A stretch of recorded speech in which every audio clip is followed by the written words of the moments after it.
Hi students, my self Manish Kumar from Jaipur. तो आज अपन जो है वो क्लास 10th में रासायनिक समीकरण के नाम से टॉपिक है। तो उस रासायनिक समीकरण को किस तरीके से लिखा जाता है और रासायनिक समीकरण कहते किसको हैं, ये चीज समझेंगे यहाँ पर। तो देखिए, अपनी जो हेडिंग है आज की वो है रासायनिक समीकरण। जैसा कि मैंने आपको पहले भी कहा था, बाकी वीडियो में कह रहा हूँ मैं कि आप जो है वो वीडियो जो है उसको कंप्लीट देखें, जिससे कि आपको उस टॉपिक के बारे में पूरी जानकारी मिल सके। कंप्लीट वीडियो को देखें और जो है कहीं भी स्किप न करें, जिससे कि पूरी नॉलेज आपको मिल सके। तो देखिए इधर, तो रासायनिक समीकरण किसको कहेंगे? तो रासायनिक समीकरण का मतलब होता है कि एक अभिक्रिया, कोई भी अभिक्रिया जो होती है ना, उसमें अपन दो तरह के तीर अपन यूज करते हैं यहाँ पर। जैसे अगर ये तीर लगी हुई है या ये तीर लगी हुई है, तो लास्ट क्लास में बताया था कि एक तरफ की तीर लगी है तो उसको बोलते हैं अनुत्क्रमणीय अभिक्रिया। कौन सी बोलते हैं? अनुत्क्रमणीय। और दोनों तरफ की लगी हुई है, इसका मतलब उत्क्रमणीय। मतलब इसमें जो इस तरफ लिखा होगा वो केवल उसी तरफ एक बार चेंज होने के बाद उधर वाले जो है ना बाद में वापस इधर नहीं आएंगे। तो रासायनिक समीकरण का मतलब होता है कि तीर के इस तरफ, तीर की जो इस तरफ है वो क्रियाकारक या अभिकारक कहलाते हैं, और इस तरफ जो होते हैं वो कहलाते हैं उत्पाद। सेम टू सेम इसी तरह का इसमें भी होगा, लेकिन बस अंतर इतना ही है कि इसमें है ना क्रियाकारक उत्पाद में चेंज हो सकता है, इसमें क्रियाकारक उत्पाद में और उत्पाद पुनः किसमें क्रियाकारक में चेंज हो सकते हैं। ठीक है। तो सबसे पहले रासायनिक समीकरण किसे कहते हैं? तो किसी रासायनिक अभिक्रिया में भाग लेने वाले अणुओं या परमाणुओं जो है उनके अणुसूत्रों को और प्रतीकों के रूप में लिखना। इसके रूप में अणुसूत्रों या फिर प्रतीकों के रूप में लिखना जो है वो क्या कहलाता है? रासायनिक समीकरण कहलाता है। जैसे एक सामान्य उदाहरण लेते हैं कि कार्बन और ऑक्सीजन जब आपस में जुड़ते हैं तो क्या बनता है? CO2। तो इस पूरा है ना यहाँ से लेकर यहाँ तक इसको बोलते हैं रासायनिक समीकरण। क्या बोलते हैं? रासायनिक समीकरण। इसमें ये जो कार्बन है इसका तो प्रतीक हुआ, प्रतीक का मतलब होता है अकेला परमाणु। ठीक है। और ये O2 और CO2 है ना, वो क्या होगा? एक तरह से अणुसूत्र, क्योंकि ये अकेला है इसलिए परमाणु है। ये इसमें जो है ना 2 और इसमें 3 परमाणु आपस में जुड़े हुए हैं, इसलिए इसको क्या बोलेंगे? अणुसूत्र। तो किसी भी अभिक्रिया में भाग लेने वाले जो यौगिक होते हैं उनमें उनको अणुसूत्र या उनके प्रतीकों द्वारा व्यक्त करना, या प्रतीकों द्वारा व्यक्त जिसमें किया जाता है वो क्या कहलाता है? रासायनिक समीकरण। तो जैसे अपन ने इसको देखा, और भी उदाहरण अपन देखेंगे आगे। अब जो बात आती है वो आती है कि रासायनिक समीकरण जो है ना उसको लिखने के चरण, रासायनिक समीकरण को लिखने के चरण या लिखने के स्टेप्स जो है वो कौन कौन से यहाँ पर होते हैं। तो इस चीज को समझो आप। यहाँ पर सबसे पहला जो काम है वो क्या है? सबसे पहला काम है कि किसी भी अभिक्रिया जो होती है, मतलब कोई भी जो रिएक्शन होती है या समीकरण जो होता है, उसमें क्रियाकारक और उत्पादों को अलग करने के लिए मध्य में एक तीर का उपयोग किया जाता है। वो जो तीर है वो इन दोनों तरह की हो सकती है।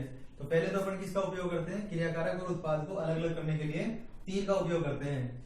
तीर के जो लेफ्ट हैंड साइड में होगा, कौन साइड में?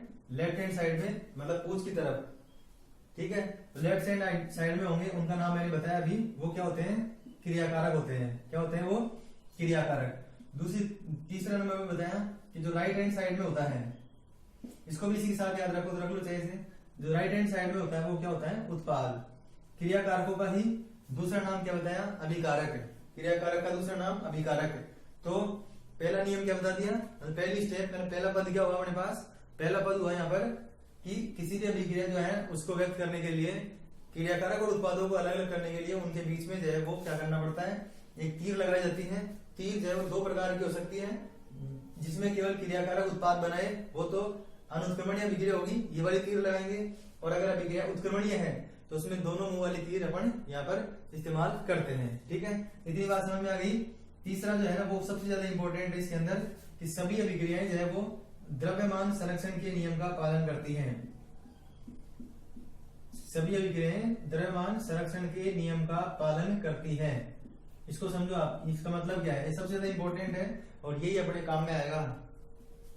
द्रव्यमान संरक्षण के नियम का मतलब होता है कि जो संख्या या जो द्रव्यमान क्रियाकारकों का है, उतनी ही संख्या और उतना ही द्रव्यमान किसका होना चाहिए? उत्पादों का। जैसे एक बार इसको देखो आप, इसमें एक कार्बन और 2 ऑक्सीजन है, एक कार्बन और 2 ऑक्सीजन।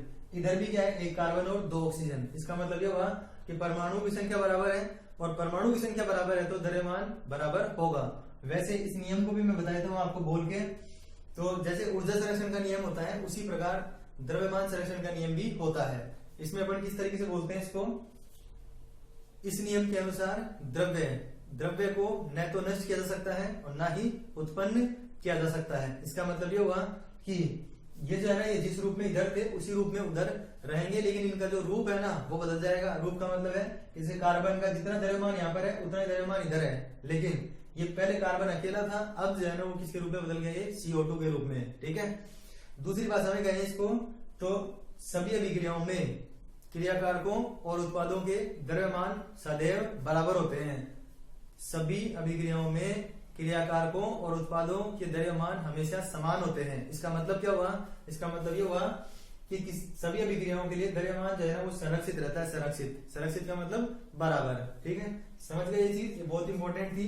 अगला जो आता है अपने पास वो आता है कि किसी भी अभिक्रिया को अपन संतुलित करते हैं, किसी भी अभिक्रिया को संतुलित करते हैं ना, संतुलित बैलेंस करते हैं, बैलेंस। जैसे ये तो पहले से बैलेंस थी, लेकिन एक रिएक्शन लिख देता हूं मैं इधर, ऐसे कोई अभिक्रिया दे दी जाए आपको और ऐसे कहा जाए इसको बैलेंस करो, ये नाइट्रोजन ये हाइड्रोजन और इसको बोलते हैं अमोनिया, ऐसे बोला जाए कि इसको बैलेंस करो। तो पहले आप ये देखोगे कि बैलेंस है कि नहीं है, संतुलित है कि नहीं है, पहले ये देखना है। तो देखो यहाँ पे 2 नाइट्रोजन, यहाँ पर 1 नाइट्रोजन, यहाँ पर 2 हाइड्रोजन, यहाँ पर 3, इसका मतलब बैलेंस नहीं है, मतलब इसको बैलेंस करने की जरूरत है, संतुलित करने की जरूरत है। लेकिन इसको देखेंगे ना तो इसमें एक कार्बन है, एक ही कार्बन है, 2 ऑक्सीजन है, 2 ही ऑक्सीजन है। ठीक है, तो वो तो पहले संतुलित है, लेकिन इसको संतुलित करना पड़ेगा। तो संतुलित करने के लिए अपन जो है नियम कौन से लगाते हैं, तो नियम लगाते हैं ऑक्सीजन और हाइड्रोजन के अलावा, पहले है ना, पहले ऑक्सीजन और हाइड्रोजन के अलावा जो अन्य परमाणु होते हैं उसको संतुलित करते हैं पहले। ध्यान से सुनना है, बहुत इंपॉर्टेंट चीज है, आपको एग्जाम में क्वेश्चन मिलेगा ये, रिएक्शन को संतुलित करो। तो संतुलित करने के लिए पहला नियम कौन सा हो गया, ऑक्सीजन और हाइड्रोजन के अलावा जो अन्य परमाणु है उसको संतुलित करना है। तो देखो इसमें किसको संतुलित करेंगे, नाइट्रोजन को, हाइड्रोजन को, बताओ देखें इस अभिक्रिया में किसको संतुलित करेंगे पहले। तो मैंने क्या नियम बताया यहाँ पर, ऑक्सीजन और हाइड्रोजन के अलावा को, इसका मतलब ऑक्सीजन तो है नहीं इसमें, हाइड्रोजन है, लेकिन हाइड्रोजन को नहीं करेंगे बैलेंस, किसको करेंगे, नाइट्रोजन को। अब यहाँ पर 2 नाइट्रोजन है और यहाँ पर 1 ही नाइट्रोजन है। तो स्टूडेंट क्या करता है, गलती ये कर देता है कि इसको ऐसे लिख देता है, ऐसे भाई 2 है ना यहाँ पर, तो इसको 2 को यहाँ पे लगा देता है ये। ठीक है, लेकिन एक्चुअल में क्या करना होता है, हमेशा ध्यान रखना, ये आपको कहीं भी नहीं मिलेगा ये चीज। हमेशा किसी भी चीज को अपन बराबर कर रहे हैं ना, बराबर, तो गुणा कर रहे हैं, गुणा क्या कर रहे हैं, गुणा, संख्या से गुणा करते हैं। जैसे अगर अपन को यहाँ पे 2 करना है तो अपन इसको 2 से गुणा करेंगे। ठीक है, तो 2 से गुणा करने का मतलब शुरू में ऐसे भी याद रख लो आप जैसे कि जब भी संतुलित कर रहे होते हैं तो संख्या जो होती है, संख्या वो उसके अणुसूत्र से पहले लिखते हैं, अणुसूत्र में कोई परिवर्तन नहीं करना है आपको, NH3 है ना, NH3 के रूप में ही रहना चाहिए। तो ऑक्सीजन और हाइड्रोजन के अलावा अन्य परमाणु को संतुलित कर दिया, संतुलित करके यहाँ पे 2 लगा दिया। ऐसा करने पर क्या हो गया, नाइट्रोजन तो 2 हो गए, लेकिन हाइड्रोजन कितने हो गए, 6।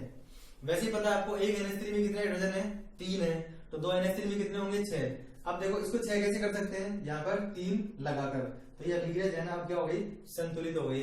तो ये नियम का ध्यान रखेंगे आप, पहले किसको, ऑक्सीजन और हाइड्रोजन के अलावा जो बचे हैं उनको बैलेंस करो, फिर उसके बाद में हाइड्रोजन को बैलेंस करते हैं, फिर ऑक्सीजन या तो बैलेंस हो चुका होता है, लेकिन अगर नहीं हुआ होगा तो ऑक्सीजन को। आप केवल इस नियम का ध्यान रख लो, बाकी देना पड़े अपने आप ही सोल्व हो जाएगा सब। जैसे एक रिएक्शन और देखो, ये इसको बैलेंस करना है तो बताओ, Fe को बैलेंस करेंगे, हाइड्रोजन को करेंगे, ऑक्सीजन को, पहले सबसे पहले Fe को, H को या O को। तो यहाँ पे नियम क्या कह रहा है, H और O के अलावा को करेंगे पहले। तो H और O के अलावा कौन है यहाँ पर, Fe। तो Fe इधर कितने, 1 और इधर कितने, 3। इसका मतलब यहाँ पे कितना लगा देंगे, 3 लगा देंगे, 3 कितना, 3। तो यहाँ पे 3 है तो यहाँ पे भी 3 लगा दिया। ठीक है, उसके बाद में जैसे यहाँ पे 3 लगाया तो इसमें तो कोई चेंज नहीं हुआ, ये तो 3 का 3 ही है। इसमें देखो, इसमें अब बाकी चीजें जो बची हुई है वो कौन बची हुई है, O और H। ठीक है, अब आप चाहे इसमें से H को देख लो, चाहे O को देख लो, किसी को भी देख लो, चाहे जैसे H को देखेंगे ना तो H2 और H2 बराबर, लेकिन O को देखेंगे ना, O को, तो यहाँ पर कितने हैं, 4। इसका मतलब यहाँ पे क्या लग जाएगा, 4 लग जाएगा, 4। ठीक है, और जैसे ही 4 यहाँ पे लगा तो हाइड्रोजन कितने हो गए, 8। तो 8 हो गए, तो इधर भी क्या लग जाएगा, 4। तो ये हुआ अपने पास किसी भी अभिक्रिया को संतुलित करने का तरीका। और ये जो संतुलित करने का तरीका है उसको बोलते हैं अनुमान विधि। क्या बोलते हैं, अनुमान विधि, hit and trial method. Hit and trial method का मतलब होता है कि अपन कोई भी संख्या यहाँ पे लगा के देखते हैं, उससे बैलेंस हुआ कि नहीं हुआ, अनुमान लगाते हैं, मतलब आइडिया लगाते हैं कि इतना लगा दो, इतना लगा दो, ऐसे। इसलिए इस विधि को क्या बोलते हैं, अनुमान विधि। ये दो चीजें बहुत इंपॉर्टेंट थी, बाकी चीज तो आपको बस ध्यान रखनी है कि भाई ये चीज यहाँ पे लिखी जाती है, ठीक है। तो ये हो गया।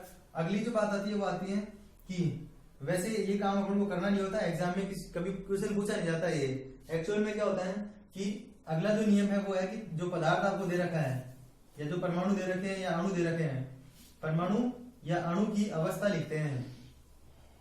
परमाणु या अणु की अवस्था को लिखा जाता है, अवस्था। जैसे मान लो कोई ठोस अवस्था में है तो छोटे कोष्टक में ठोस लिख देंगे, द्रव अवस्था में तो एल लिख देंगे एल, गैस अवस्था में तो जी लिख देंगे। लेकिन अगर वो जलीय विलयन है, जल में घुला हुआ है, जल में, तो उसमें क्या लिख देंगे, ए क्यू। एस का मतलब है सॉलिड ठोस, एल का मतलब है लिक्विड द्रव, जी का मतलब है गैस, ठीक है, और ए क्यू का मतलब है एक्वस, एक्वस का मतलब जलीय है, ठीक है। तो देखो जैसे अगर इनमें से आपको पता चलता हो कि कौन सा क्या है तो अपन कैसे लिखेंगे, देखो इसको। नाइट्रोजन जो है उसका पता है आपको, नाइट्रोजन क्या होती है, गैस होती है, तो यहाँ पे आ जाएगा जी। हाइड्रोजन भी गैस होती है तो यहाँ पे आ जाएगा जी, ये भी गैस होती है इसलिए यहाँ पे आ जाएगा जी। Fe आयरन, लोहा क्या होता है, लोहा ठोस होता है, ठोस, इसलिए यहाँ पर आ जाएगा एस। ये जो H2 होता है वो कैसा होता है, द्रव होता है, द्रव, इसलिए यहाँ पे क्या आ जाएगा एल। ये जो होता है वो होता है ठोस, तो इसलिए एस, और इसमें आ जाएगा जी, ठीक है। तो इस तरीके से आप जो है इनकी अवस्थाओं को लिखना होता है, लेकिन ये कोई इंपॉर्टेंट नहीं है, किसी भी एग्जाम में नहीं पूछा जाता कि आप पदार्थ की अवस्था जो है यहाँ पर क्या है, ठीक है। उसके बाद में ये मैंने बताई थी आपको कि ये जो तीर है, ये वाली तीर दोनों कब कब यूज करेंगे, ये अनुत्क्रमणीय अभिक्रिया के लिए, ये उत्क्रमणीय अभिक्रिया के लिए। तो उत्क्रमणीय अभिक्रिया होगी तो दोनों तरफ की तीर का उपयोग अपन कर लेते हैं, ठीक है। अगला जो नियम बता रहा हूँ वो बता रहा हूँ इधर में। अगर किसी अभिक्रिया में ताप या दाब की आवश्यकता होती है, किसकी, ताप या दाब की आवश्यकता, किसकी, ताप या दाब की आवश्यकता, तो उसको अपन लिखते हैं तीर के ऊपर, तीर के ऊपर या उसके नीचे लिख सकते हैं किसको, ताप या दाब को। जैसे मान लो इस अभिक्रिया के लिए दोनों गैसें हैं इसलिए इसमें उच्च दाब की आवश्यकता होती है, तो अपन तीर के ऊपर ऐसे लिख देते हैं उच्च दाब, ठीक है। या फिर क्या करते हैं, जो ताप या दाब का मान होता है ना, मान, वो रख देते हैं इसके ऊपर, ठीक है। ये हो गई अगली बात। उससे आगे चलो। उसके आगे अगर किसी भी अभिक्रिया में उत्प्रेरक काम में लिया जा रहा है, उत्प्रेरक, उत्प्रेरक का मतलब होता है, जैसे इस चैप्टर में आएगा अपने, उत्प्रेरक का मतलब होता है वे पदार्थ जो किसी रासायनिक अभिक्रिया के, जो किसी रासायनिक अभिक्रिया के वेग को या तो बढ़ा देते हैं या कम कर देते हैं, उनको भी यहीं पे लिखा जाता है। जैसे इस अभिक्रिया में उत्प्रेरक होता है आयरन, इस अभिक्रिया में उत्प्रेरक होता है आयरन, तो उसको जो है उत्प्रेरक को भी कहां पे लिखते हैं, तीर के ऊपर या फिर तीर के नीचे। वैसे उत्प्रेरक को हमेशा तीर के ऊपर लिखते हैं, ताप दाब को भले ही नीचे भी लिख सकते हैं, ठीक है। आगे बात समझ में, उत्प्रेरक क्या होता है, वे पदार्थ, आगे वैसे परिभाषा आएगी इसकी, पूरा विस्तार से आएगा ही। उत्प्रेरक क्या होते हैं, वे पदार्थ जो किसी रासायनिक अभिक्रिया में भाग लिए बिना, मतलब अभिक्रिया में भाग नहीं लेते लेकिन उसके वेग में परिवर्तन कर देते हैं, मतलब अभिक्रिया के वेग को या तो बढ़ा देते हैं या अभिक्रिया के वेग को क्या कर देते हैं, कम कर देते हैं, तो उनको बोलते हैं अपन उत्प्रेरक, ठीक है। नेक्स्ट जो चीज अपन को याद रखनी है वो कौन सी है, इससे नेक्स्ट जो चीज है वो है कि किसी भी अभिक्रिया में ऊष्मा या ताप, ऊष्मा या ताप है ना, ताप, उसका उत्सर्जन हो रहा है कि अवशोषण हो रहा है, ऊष्मा का उत्सर्जन हो रहा है या अवशोषण हो रहा है, ये देखना होता है। अगर किसी में उत्सर्जन हो रहा है तो अभिक्रिया के अंत में प्लस साइन लगाएंगे, और अवशोषण हो रहा है तो माइनस। जैसे एक अभिक्रिया लिख देता हूं मैं यहाँ पर, उसमें आपसे कहा जाए कि इस अभिक्रिया में जो है ना उत्सर्जन हो रहा है, अवशोषण हो रहा है। जैसे मान लो से लिख दिया N2 और O2, ये बदल रहा है मान लो 2NO में, इसमें चेंज हो रहा है ये। अगर इसको अपन माने ऊष्मा उत्सर्जित हो रही है इसके अंदर, उत्सर्जित, तो यहाँ पे ऊष्मा उत्सर्जित को यहाँ पे क्यू लिख देंगे, क्यू, क्यू का मतलब क्या है यहाँ पर, ऊष्मा, क्यू का मतलब क्या है, ऊष्मा। और अगर इसी रिएक्शन के लिए से बोलते हैं कि ऊष्मा, अभी तो मैंने कहा है उसमें ऊष्मा का उत्सर्जन हो रहा है, उत्सर्जन, और जिसमें भी उत्सर्जन होता है उसको बोलते हैं ऊष्मा क्षेपी, और जिसमें अवशोषण होता है, अवशोषण, उसको बोलते हैं ऊष्मा शोषी। देखो ये अपने आप याद रह जाएगा, शोषी का मतलब अवशोषण, ग्रहण करना, ग्रहण, तो ग्रहण करेंगे तो इसी रिएक्शन में यहाँ पर क्या आ जाएगा, माइनस क्यू। एग्जाम में आपको कोई रिएक्शन लिखकर उसमें क्यू का मान देकर ऐसे बोल सकते हैं कि अभिक्रिया का प्रकार बताओ, तो अभिक्रिया का प्रकार कैसे निर्धारित होगा, ये प्लस और माइनस से। प्लस लिखा हुआ है तो क्या आंसर देंगे, ऊष्मा क्षेपीय अभिक्रिया है, माइनस लगा हुआ है तो ऊष्मा शोषी अभिक्रिया है। तो मैंने आपको आज जो है ना रासायनिक समीकरण किसे कहते हैं, और रासायनिक समीकरण को जो लिखने के स्टेप्स होते हैं, चरण होते हैं, पद होते हैं, वो कैसे हो सकते हैं वो मैंने आपको बताए हैं। इनको जो है ना आप एक बार वीडियो को एक बार देखिए, फिर उसके बाद में दोबारा जब आप देखो ना, दूसरी बार देखोगे तो आपको जो है ना इनके नोट्स बना लो इसी तरीके से, और किसी भी अभिक्रिया को संतुलित करने की कोशिश करना, जिससे कोई भी रिएक्शन दे रखी हो, आपके पास कोई बुक अवेलेबल है तो उसमें से कर लो, या फिर जो है एक बार इन्हीं की प्रैक्टिस कर लो कि इस तरीके से रिएक्शन दे रखी हो तो अपन उसको कैसे संतुलित करेंगे। तो अपन जो है आज अपन ने सीख लिया कि जो रासायनिक समीकरण है उसके स्टेप्स कौन कौन से होते हैं। एक बार फिर रिपीट कर देता हूं मैं। पहले अपन ने कहा था कि एक तीर का उपयोग करते हैं जो उत्क्रमणीय भी हो सकती है, अनुत्क्रमणीय भी हो सकती है। दूसरा बताया कि तीर के जो लेफ्ट हैंड साइड में होते हैं वो क्रियाकारक होते हैं, मतलब अभिक्रिया में भाग लेने वाले पदार्थ क्रियाकारक कहलाते हैं, और अभिक्रिया के बाद में या अभिक्रिया के पश्चात जो बनने वाले पदार्थ होते हैं उनको बोलते हैं उत्पाद। सभी अभिक्रियाएं द्रव्यमान संरक्षण के नियम का पालन करती है। इसका मतलब ये हुआ कि जितना द्रव्यमान क्रियाकारकों का होता है उतना ही द्रव्यमान उत्पादों का भी होता है। ठीक है, इसको ऐसे भी कह सकते थे कि क्रियाकारकों और उत्पादों के परमाणुओं की संख्या क्या होनी चाहिए, बराबर। ठीक है, फिर अगला जो आता है वो आता है अभिक्रिया को संतुलित कैसे करते हैं। तो संतुलन में इंपॉर्टेंट चीज जो थी ना वो ये थी कि ऑक्सीजन और हाइड्रोजन जो है उसको छोड़कर अन्य परमाणु को पहले संतुलित करेंगे। ठीक है, इसको अनुमान विधि बोल रहे थे। फिर परमाणु या अणु की अवस्था लिखनी होती है इस तरीके से। फिर ये उत्क्रमणीय अभिक्रिया के लिए बता दिया। तीर के ऊपर अगर किसी अभिक्रिया में ताप या दाब का उपयोग किया गया है उसको लिखेंगे। उत्प्रेरक अगर है तो उसको भी ऊपर ही लिखा जाएगा। और अगर अभिक्रिया में ऊष्मा का उत्सर्जन या अवशोषण हो रहा है तो उत्सर्जन होने पर प्लस साइन और अवशोषण होने पर माइनस साइन का उपयोग करेंगे उत्पाद की साइड में। ठीक है, तो ये हुआ अपने पास आज का टॉपिक। अब इसी तरीके से आप कंटिन्यू पढ़ते रहे, वीडियो को कंप्लीट देखें और अपने साथी जो स्टूडेंट है उनको बताइए, और चैनल को सब्सक्राइब नहीं किया तो सब्सक्राइब कीजिए। Thanks for watching.